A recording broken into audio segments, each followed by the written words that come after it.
Hi everyone, today we will do Progressive Magazine Legal Dictation exercise number 14. You can get the PDF from description box. So ready? Start.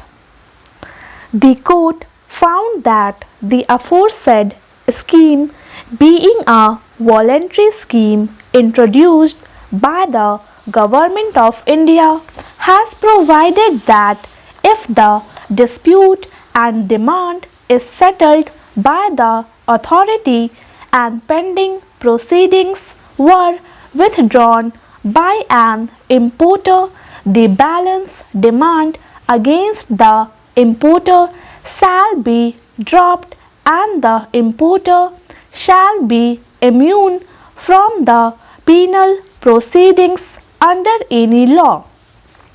The court also come to the conclusion that under the Customs Act 1962, the appellant have been discharged and the scheme granted them immunity from prosecution. On those facts, the court held that the immunity which has been granted under the provisions of Customs Act will also extend to such offences that may prima facie be made out on identical allegation, namely evasion of customs duty and violation of any notification under the said act. The court also found on a reading of the charge sheet and the FIR that there was no allegation against the appellant of any intentional deception or of fraudulent or dishonest intention. On those facts, the court held that once a civil case has been compromised and the alleged offence has been compounded, the continuance of the criminal proceedings thereafter would be an abuse of the judicial process. Reliance was also placed on the judgment of this court in the case of CBI and other.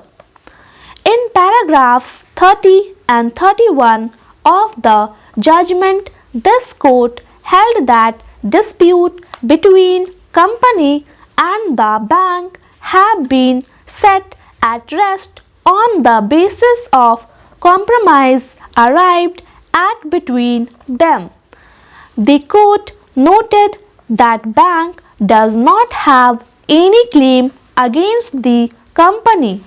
The court poses the question whether the power of quashing criminal proceedings were suffering from some disability a person to represent the aforesaid category of person is only competent to compound the offence, and in such cases the permission of the court is statutory required.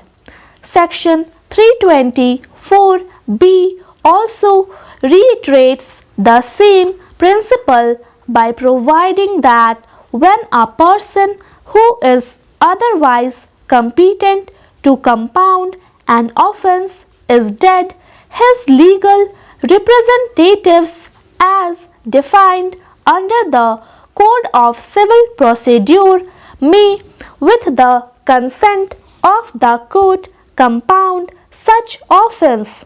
Therefore, representation of the person compounding has been statutorily provided in all situations.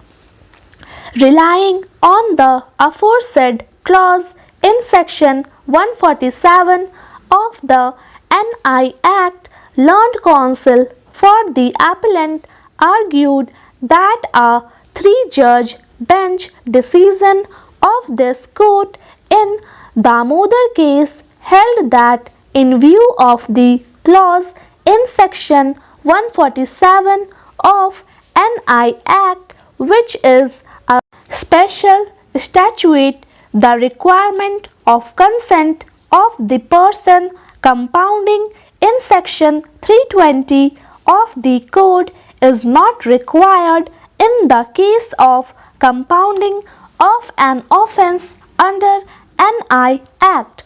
This court is unable to accept the aforesaid contention for various reasons. Thank you.